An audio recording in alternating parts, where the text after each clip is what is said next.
Right Honourable Winston Peters. Speaker, we've heard this about the saga at AFCO, which begs the question. When the national government seeks to lurch the industrial relations law of this country to the right, will the Maori Party support it or not? It's one thing to have fine sentiments, but the real nub of the matter is, when that law comes before this House, will the Maori Party be for it or not? You see, Mr Key came to power offering the country a brighter future. And he kept on saying that he was aspirational, that his glass was always half full. He made promise after promise after promise, and barely one has he kept. And today it was very insightful that he would not answer the question as to what the current growth rate is. He knows it's 1.1%. It is not the 4% that was promised, but he tried to evade even that plain fact. And a bit like Columbus, the way that Columbus discovered America, he has now rediscovered the pigs. Portugal, Italy, Greece and Spain. And that is the reason that the economy is going bad in New Zealand. This is amazing.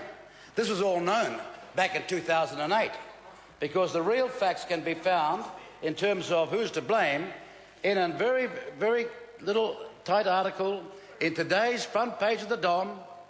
And there's a man 73 years of age, a Hamilton retiree, who says this, and I quote him: "It must never be forgotten that the prime cause of current money problems was an international money crisis originating overseas prior to 2008.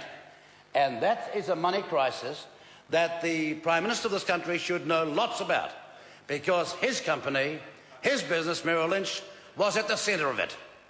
They and others brought the Western economy to its very knees. And he has the audacity to walk into this House and blame the pigs and not the companies for whom he used to work. And that's the way he's run this country ever since. Every forecast has been wrong, but his style is to parcel up a political derivative and shove it down the road for some other person to pick up the responsibility and the guilt. The only person keeping this country going right now is a woman called Julia Gillard. Right? She's keeping this country going at the moment. 52,000 a year, heading off, a massive number every day. What are they saying? 53,462 in 1 year. And that's 146 people a day exiting this country, gone forever. Now look, we are within 24 hours of the budget day. And we're a country that needs to have a budget that understands some fundamental things. We're an export-dependent nation. The budget should reflect that. There should be assistance for exporters. We're an export-dependent nation. We can't go on with an inflated dollar that the IMF has said is up to 20% inflated. Who can live like that? Well, no one can. And that's why so many farmers, despite high commodity prices, are in financial trouble.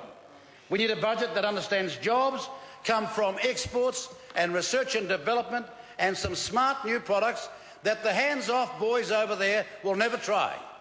Like incentives for new market discovery, incentives for research and development, incentives to go offshore and bring money to the family in New Zealand. And as for the Minister of Police, talking about what she's going to do, well, with the greatest of respect, the first thing she's doing is cutting frontline police.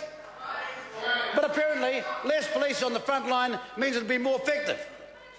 Well, of course I can read, unlike that member who's got no academic qualification whatsoever. None whatsoever. But that's how she got the job as Minister of Education. The most unqualified person became the Minister of Education in a national government. Unbelievable. We want poverty addressed. And we don't want any more stupid Rogernomics, Ruthernomics and hands-off when it comes to running this economy.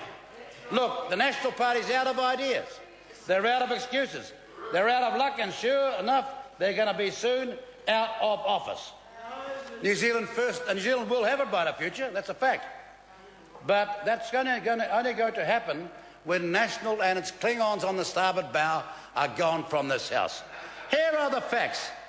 They stand in the House every day saying, "Trust us, we know how to run the economy."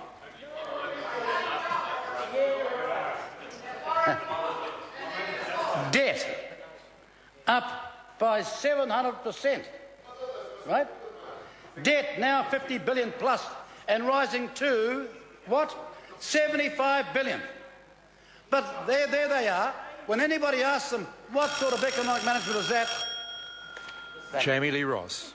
Mr. Speaker, if Winston Peters